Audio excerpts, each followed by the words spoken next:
you got started in writing, Stacy?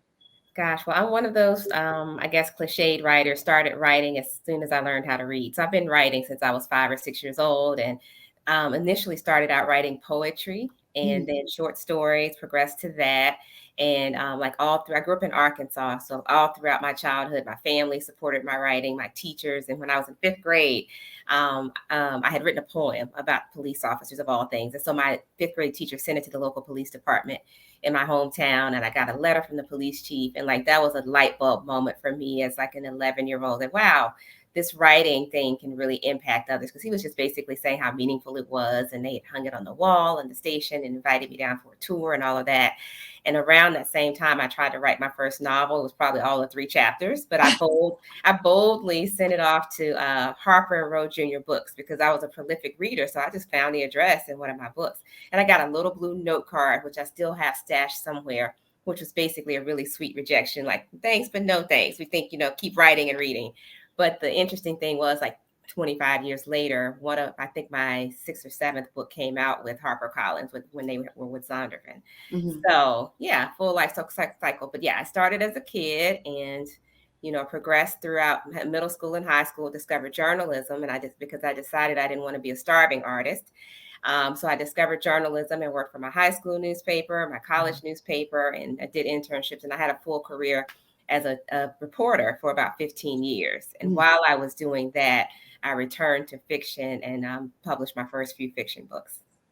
And I think I remember you telling me, did you tell me a story? There's a story with this about how your first book came to be, that stemmed from an article or a column that you were writing. Am I Yeah. making this up? No, no, you have a Because we great talked memory. like it was several months ago, so I could be blurring things in my in my brain. No, no, you got it right. So yeah, I was a reporter at that time for the Richmond Times Dispatch, and I was a metro reporter, which meant I covered all kinds of social issues, which that's why a lot of those themes find their way into my fiction, because I just want to talk about everything from infertility to domestic violence to women's self-esteem issues. Those are kinds of things I wrote about. But I also wrote an inspirational faith-based column, which was very unusual for a daily newspaper in the 2000s. And this was right around the time that the Touched by an Angel series was pretty popular. So they allowed me to do it. And it became one of the top reads in the newspaper. People would come Saturday mornings to read this column. And so I had interviewed this woman, a local woman who had basically it was really like a ministry for strangers. She'd go out and meet people and say, hi, I'm Kim, come to my house on Monday nights for dessert. So she called it Sweet Monday. She would have them come to her house literally for dessert, but she always tucked in a Bible study in the middle of that. And she actually brought a lot of people to the faith doing that. So I ended up writing a column about her doing that. Someone who wrote for Christianity Today saw my piece. They wrote a freelance piece about her for Christianity Today. An editor for Revell read the Christianity Today article, called her to say, Kim, we would love to have you write a book about this Sweet Monday journey. And Kim said, the only writer that I know who might be able to help me pull together book synopsis would be Stacy. She's the only writer I know. So I got a phone call from this editor at Revell to help Kim write her book proposal, her summary chapters. And in that conversation, I had, on the aside, I should say, for the 3 years off and on, I had started working on a novel, and I had gone to writers' conferences. I had sent it out to an agent. I had gotten some pushback that it wasn't quite ready. So at this point, I actually had challenged God. I was like, you know what? I've been trying to do this. I'm setting it on a shelf. You let me know when it should come down. And I literally had my 300-page manuscript on a top shelf in my closet. So 6 months later, I get this call from this editor at Revell, and he's like, I want to work with Kim. Can you help her write this proposal? And I'm like, sure, I'll be happy to work with her. And he's like, well, tell me about the work you do. So I actually started telling him about my faith-based column, and we were going to do like a compilation of the column. I started writing a proposal for that, but he said, didn't you tell me you wrote fiction? I was like, yeah, it's not ready. And so every time we talked, he would say, didn't you tell me you wrote fiction? So the third time he asked me, I was like, look, it's not ready, but you keep asking. Fine, I'm going to send it to you. And I literally made a copy, and I put a yellow sticky note on it. His name was Brian Peterson. It's like, Brian, you keep asking for it. Here you go. It's not ready, but thanks anyway. And like a few months later, he called and said, we actually really like this story. And I became the first African American fiction writer for Revell Books. They actually had some nonfiction writers, of course, but they had not published African American Christian fiction. So I was the first author to do that with them. So that's kind of how it worked. It was an interesting journey. That story is so amazing. I mean, I definitely see the sovereignty of God, but then also look at this editor, Brian, Yeah. that was just unrelenting. He really didn't have to be at that time Right. to pursue you as an author of color. And wow, that is quite a story. I love how at every juncture you kind of see God orchestrating your steps and opening this pathway for you. So I would love to know just when you started, as you mentioned, you were the first African American author for Revell. What was the climate like this period for authors of color in fiction? And you can say Christian fiction, not non-Christian Right, right. fiction. And I'll say that because I personally am a Christian, and my stuff has been branded, my work has been branded that way. But one of the things that came out of writing that daily newspaper column was I was hearing from people who would say, I'm atheist, but something is drawing me to this. I'm Jewish, but I'm reading this. Or like even my editors, or some of my editors would say, I don't even go to church, but this is my Sunday sermon. So I really clearly came to realize that my ministry as a writer, whether fiction or nonfiction, is to elevate the truths of faith, and sometimes do it in a way where I never use the label Christian. I might never use the label faith, but it's always in there because I'm always going to have a character struggling with faith and one living out that faith, the true embodiment of it. And so that was a formula that Revell allowed me to use. Like we never put like crosses or churches or any of that Yeah. on the front of the books. But in my very first book with them, Speak to My Heart, the main character was dating a seminary student, but her very best friend was an atheist. Now that friend came to faith in the second book, but I'm really trying to replicate when my books really are for people like who are running from faith or struggling with God, so they can see the humanity of God and how you might be running, but He's standing right there with you. Um, Mm. that's not what you asked me. You asked me about the climate. The Oh, that's okay. I climate. was like, oh, that's good. I know I kind of get all wound up in that, and I said all of that to say I think you're right about the sovereignty of it. So the climate was very few of authors of faith. I could name them on my hand. Of course, we know Victoria Christopher Murray and Jacqueline Thomas. Like there are our godmothers in that arena, but they were published not in the CBA. So in the CBA, it was really just myself and Kim Cash Tate at that time, Yeah. and she was with Thomas Nelson. And so they were very much tiptoeing into it. And so what I loved about working with Revell was that they were just so open to your readers come alongside us. And so I was very much able to share with them, let's target this, let's do this. And they would share like the marketing plans with me. We went a little back and forth a little bit on the cover design. I would say, you know what, African American readers, they're going to listen to their gospel radio station, but they're going to read Essence too. So it might be a little bit different from what they were used to marketing to, but they were very open to working with me on that. So I would say maybe the sales team might have been a little anxious, but I felt like the editors and everybody was on board with, let's tap into this audience and see what can happen. And I actually started with the first book, and because the first book got some leverage, then they said, well, let's do a second book. And then the second book gained some leverage, and then they said, well, let's go ahead and do number 3. And number 3 did well, and after that, then they offered me a 3-book contract. So they were definitely tiptoeing their way into the market. Wow. And by tiptoeing, I don't want to make any assumptions, but I'm gathering that you're saying we want to see how well this author of color does in terms of return on our investment before we really put a ring on it and commit to her. Right, right. And I get that from a business standpoint. I mean, because that's one thing I do, like I say, like you mentioned, a lot of writer and author coaching. And so when they're in that boardroom or whatever that room is, maybe Zoom these days, making those decisions, the editor can absolutely love the book. But if that salesperson doesn't feel like they've got a market for it, that book might not be contracted. So it's very much a business decision. So I wasn't offended by that at all. I just saw that as my opportunity to yep, I've got my publicist, but I'm going to do what I can do over here, and let's just kind of all make it work together. Sure. And then I want to ask you, because I've also interviewed Kim Cash Tate, and she shared with me some of the challenges she experienced when she was publishing her fiction book with Thomas Nelson, about the cover art and making sure that there were some lighter hued women on that cover so that it would resonate with with a broader audience, with white women, white suburban women. Did you experience any of that that you can share? I did. I did. I will say two things. With my very first cover, my very first book was called Speak to My Heart. And it was about these three women friends. I mentioned the two, the atheist, and then the woman dating the seminary student. And there was a teenager who was a teenage mom. And so they were trying to help her through that. So the original cover felt a little stereotypical. And I had to go to my agent and say, that's not what we're going to do. Because any book that has my name on it, my baby. We're going to like make sure that this is representative. She was very good about going back, and we got a cover for Speak to My Heart that I absolutely loved. It's out of print at this point, but I think you can still pull it up on Amazon. So fast forward that for those first three books, they had covers. Actually, I have Speak to My Heart right here. Yay! This is the original. This is where we landed. So it's representing Serena. I see her little brown skin on that couch. Yes, and she worked for an advertising agency. So by the time we got to, I'm trying to remember my book babies. Let's see. I think Coming Home. Here's now you have written a lot of books when you can't even remember all the books. I'm trying to give you I want to give you an example of what I'm trying to say. So after the first three books, I started hearing, because again, I had worked in journalism, so I had readers across a broad swath.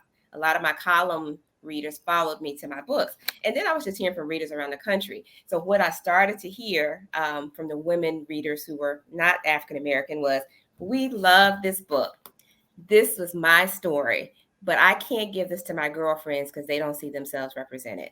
So by the time I started hearing that, I went to my my editors and I said, all right, we're not putting the crosses, we're not putting the churches, whatever, we're not calling it the preachers, whatever. How are we going to broaden this so all of these women see themselves? So then I started going to covers like this to kind of reflected the theme. And so whoever picks it up, and I did start hearing from a broader group of women who would say, I was like 5 chapters in before I realized that this was an African-American character. And not that it matters, because again, the story resonated with me. So it's not that I'm trying to like hide who I am as a person. I'm very proud to be an African-American, woman of faith writing, but I also don't feel like our stories need to be pigeonholed. And of course that was happening some. And so I do agree with Kim on that. So it was important for me to kind of broaden that cover design. So let the story speak to you, and then you can figure out what culture we're coming from.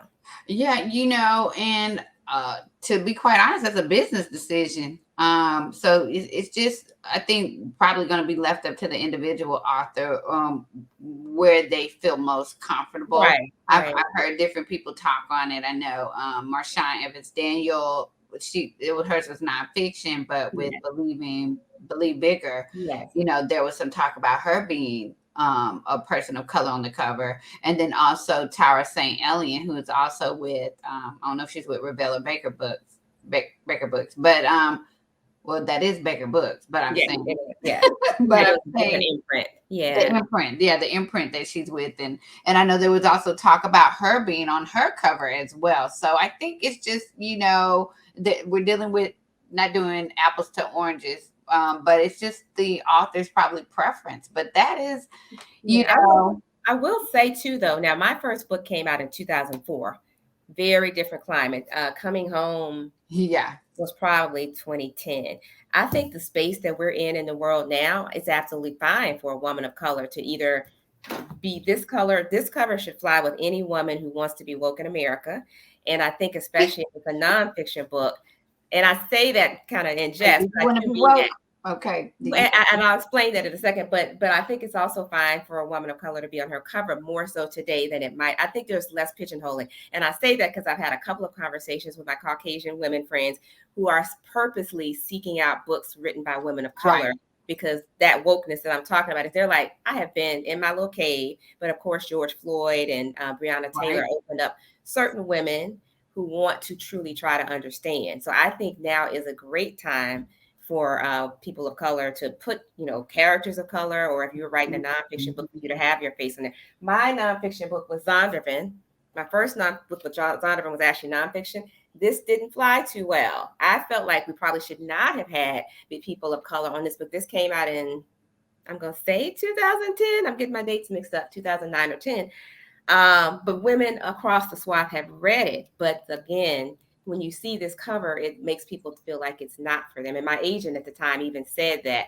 So if we were to reprint this, maybe we would have women of different, backgrounds, or maybe no women at all. And then that would fly. But also, again, today, after George Floyd, it might be okay.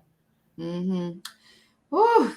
It's Yeah, so it's a business. It's a lot to think about. it's a lot to think about. I'm thinking about. I just had a conversation with my friend Christina Patterson. She did the verse of the day for you version, and she was telling me she got this comment. Someone reached out to her and said, "I read your devotional. It was really great, and I have sister locks too."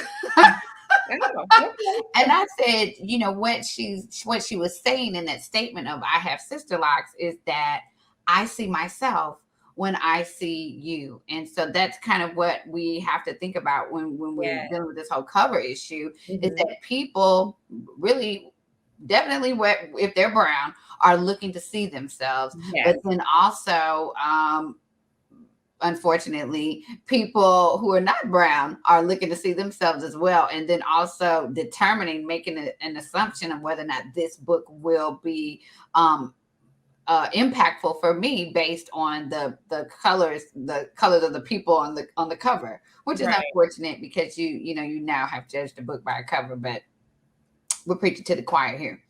So, anyways, how have you, and we've kind of talked about that, but what changes have you seen, in the literary world? And I'm saying that with saying in the last year has been just remarkable, in Yes. terms of so unfortunate George Floyd's death, his murder, but what we've seen in the world, there's been broad impact Mhm. from his death. What have you seen in the literary world in terms of changes for people of color? I will say I haven't published a book in 5 years intentionally because my son was an athlete in high school, and I just decided I didn't want to. I have a day job as well, so I was like, I'll focus on that and make sure I don't miss his high school years, be at those track meets and games and all that. So he's now in his sophomore year of college. So, and I'm writing a new novel for the first time in 5 years. Ooh, So for me, but it's been wonderful, like to see authors of color who all have all along written great books now being featured on Good Morning America, now being on the New York Times list, now getting, multiple book deals, being in Oprah's list. So I love that. I hate, again, as you said, that it took the tragedy of right. this man's murder to open up the world in this way.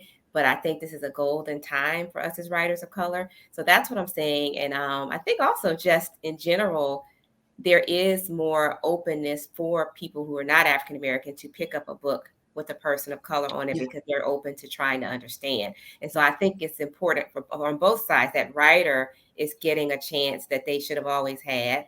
And then the reader is being a little bit more open and willing to stretch. A lot of them, not everybody, but more are willing to stretch and try to, step into a world that they don't know anything about so they can actually learn something. So true. And as you were talking, I was just thinking about, kind of like this whole scale falling off of your eye moment, that there's a whole population of people that are now realizing they have been living in an augmented reality that they didn't even know there was a whole nother perspective, a Right, whole nother worldview that they had never even entertained because they were so happy and content in their little bubble. It was nice right, in there, you know. So now they've come out and they are open to knowing what they don't know. So that is amazing. I want to ask you, what suggestions do you have for aspiring authors, fiction or nonfiction? What would you say they should be doing? reading a lot, and so definitely reading other people's books. But I also like for example, I just read Cicely Tyson's autobiography, Just as I Am. Hmm. I'm Hmm. working on a piece of fiction, but whoever I feel like she probably had a ghostwriter, whoever helped her write that book, the writing is so lyrical, the metaphors are so powerful. Mm. I felt like it was homework for me as a writer. It like challenged me to be like, wow, I gotta like get my metaphor game up. Like I can't be doing all these basic cliches. So I would say read well, but read broadly. Read things that are in your genre, read things that are not. Read newspaper articles. For me as a former journalist, that's where I've gotten a lot of plot points for my story. Or like the story that I'm working on now happens to be set in Iowa. And there's a lot going on with racial disparity in Iowa, which I hadn't anticipated. But now I'm like, let me read these news articles and let me see how they're handling this piece. And somehow that's going to be woven into my story, because I'm going to have my story set in this time. So by the time the book comes out, it'll be like a few years later. But you're like, oh, yeah, that actually did happen in Waterloo. So keep it current with whatever setting that you're in. I say for me, one of my characters has dementia. I have watched 10 YouTube videos with people whose parents have had dementia and how do they deal with that. I'm doing that to make sure my character's experience is real. So I'm going to be like, oh, so when mom does this, this is what this character has to do. So anything you can do, any research you can do to make your characters as real as possible. It sounds like it's like not writing, but for me, if I got a lot of research on dementia, and I've done all this research on what this community, I actually interviewed a woman who grew up in Waterloo, one of my former colleagues. I didn't even know she grew up in there. And I put something on Facebook, like, if you've been in Iowa, call me. And we had a great conversation. She's a white woman. And I told her I want to know about both sides of this issue. And she very candidly told me, I went throughout high school and maybe had one Black classmate. But that's great for me, because that's kind of like the setting that my main character needs to be in. So what did that feel like for you as a person who didn't understand this student? How do you think that student felt? So I'm able to kind of like weave that information into the story. So lots of background research, which once I sit down to write, even if it's fiction, it helps make my fiction more authentic and real, because I feel like, okay, I'm pulling from stuff that has truly happened. And for the nonfiction writers, I say bring as many elements of the fiction as you can into your storytelling. And by that, I don't mean make up anything, but show me instead of tell me. Instead of telling me, I cried profusely, help me see those gut-wrenching sobs that drenched your shirt. Like, you can do that in nonfiction as well. You can use those storytelling devices.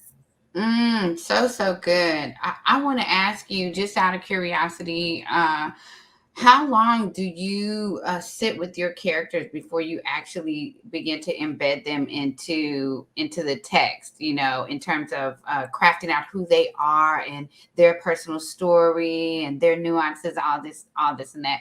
How long do you spend with your characters, or do you develop as you go?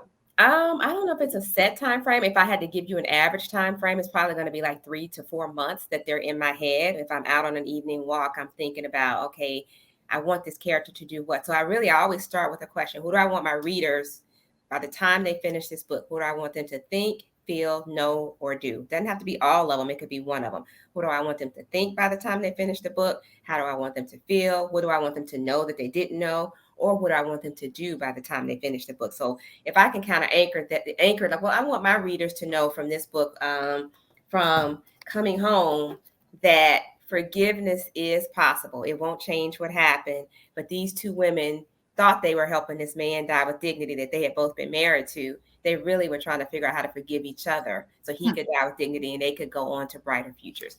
So if I want the readers to know that, then what am I going to do to make these characters bring that to life, to embody that, if that's what I'm working toward? So then I'll say, well, my main character, I want her to be a little type A, and I want this character to be a little quieter, but she's flashy. I literally do Myers-Briggs analysis on my main character and like maybe the antagonist, the protagonist and the antagonist, because that keeps me from writing from my perspective. So like in my book, The Someday List, I have a Someday List? Yeah, The Someday List.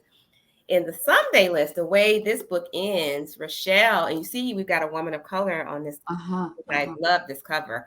But by this time, this was my 4th or 5th book. So the white women who were reading my other books, they were going to buy this anyway because they knew. But now they're hooked.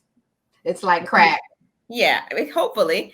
But so anyway, the way this book ends, me as a person, when I was writing that last chapter, I was like, she needs to go for that. But based on her Myers-Briggs analysis and what I wanted the readers to think, feel, know, and do when they left this story, I was like, man, she got to let Troy go. Like I had to like make this decision. I just gave away the part of the ending.